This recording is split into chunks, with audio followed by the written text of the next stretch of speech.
Hi everyone, my name is Sibusiso Mthembu and I'm an aviation firefighter at King Shaka International Airport. So I've been working at the fire station this is my 5th year.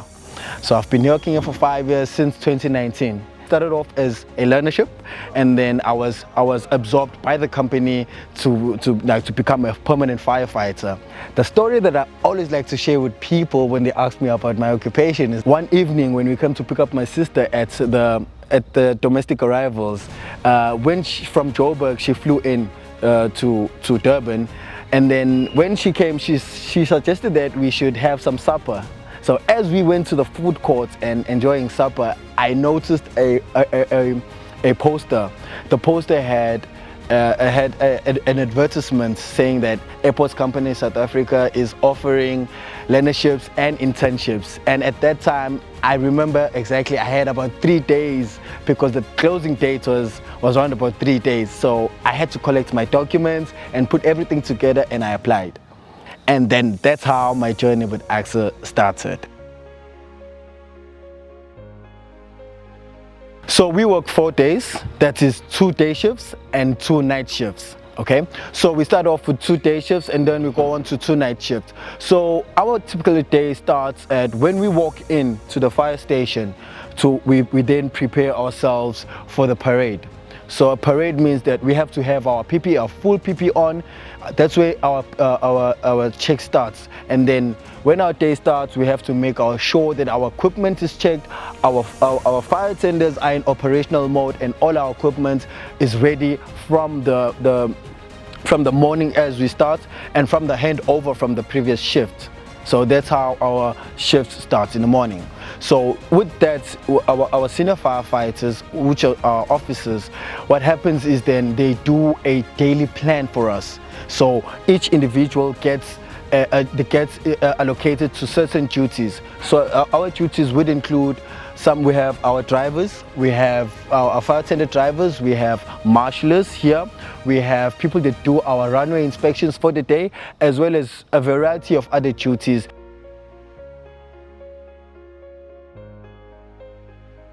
What we do here at aviation, we try to be more of a preventative side of firefighting. So we have to make sure that everything is ready and set. And what normally happens that gives us a challenge is the weather conditions. So when it comes to weather conditions, the way that we respond to emergencies is different from a normal day. So if we have heavy rains, we have a challenge with that, and we always race against time. You see this PPE here, I only get 1 minute to get dressed up in full PPE. That's including our SCBA, our breathing apparatus. So with that's always very challenging, because as soon as the bell drops, we have to make sure that we leave whatever we are doing and just head on to the truck and put on our gear and in full preparedness and full mode. With our high-stress situations, we always try to prepare ourselves in every way possible. That's why here at the fire station we have a lecture room. So with that, at the lecture room we prepare ourselves in a way that we do scenarios, and also we do simulation. We have a simulator there, our aeroplane. So we do hot burns. Just to prepare ourselves mentally and physically. So with that being said, if as a firefighter you know exactly your job role, how to perform your tasks, you are more confident to perform your daily routines and your daily tasks if you know exactly what you do. So those scenarios and those tabletop exercises, they help us to be physically and mentally fit to be able to do our duties.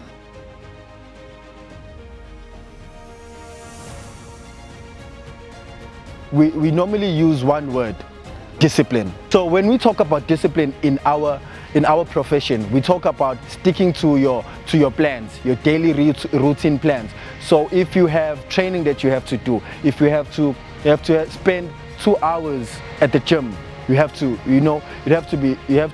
stick to that plan. You have to be disciplined accordingly. You have to prepare accordingly, as I have mentioned with the scenarios and the exercises.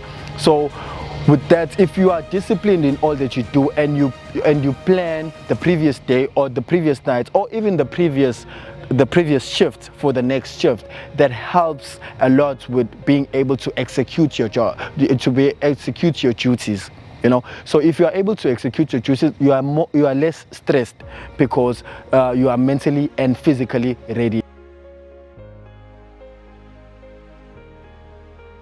I remember this one time, they were burning sugarcane. As you know, that we are closer to sugarcane. They were burning sugarcane, and for whatever reason that happened, the burning of the sugarcane just spilled it out of the grid that they intended. So now we had to respond. Now for us, it was something that was new, because normally as aviation firefighters, we normally focus on aviation. And then that was something new to us, because now we took it as bushfire. So with that being said, we were tested in terms of communication. Our mentality was tested also. Our breathing was tested. So the training that we did, that we conducted on a daily basis, really helped us, because it helped with the communication. It helped with being able to help one another, because when it comes to firefighting, it always goes in pairs. You always have to have a partner with you. So with that kind of stress, even though it presented us with new challenges, but we were able to overcome it with our communication skills and our physicality and mentality to be able to continue accordingly. And we were able to conquer the fire, and actually our firefighters, our senior firefighters, actually applauded us for that.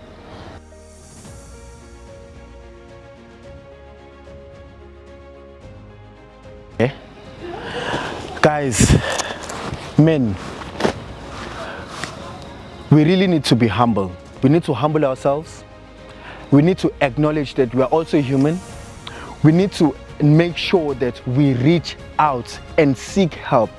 I do understand that with us, men, masculine, our ego, we always think that if you go out, if you reach out and ask for help or seek for help, it may feel like you are being weak. That's actually not true. Actually, going to seek help and reaching out to people, you can reach out to a colleague, you can reach out to a friend, and lucky for us here at ACSA, we have the employee assistant program. You can even speak to someone, a psychologist, then just reach out, talk to someone, get it all out, instead of just bottling it in until it eats you inside. You're not weak if you're searching for help. You must reach out. I actually think if you let something happen to you and then you don't do anything about it, that's being weak, I should say, not seeking help. If you reach out and get help, like myself, I have used our EEA program, because I had some other mental problems that I was facing at that time, and I was presented with an opportunity to reach out to the psychologist. I spoke to the person, and now I'm feeling much better, healthier, and I'm mentally fit and ready for any situation that the aviation firefighting can present to me.